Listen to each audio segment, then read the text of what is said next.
pamoja na tuingiane na uangalie jirani wako, kwa sababu utapata hata marafiki wapya leo.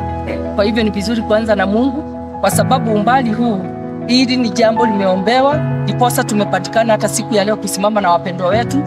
Na ukikuja leo si bure, hii imeandikwa mbinguni, na umetap kama wewe ni mama mzee kama mimi, kwako kutakujwa. Bwana asifiwe.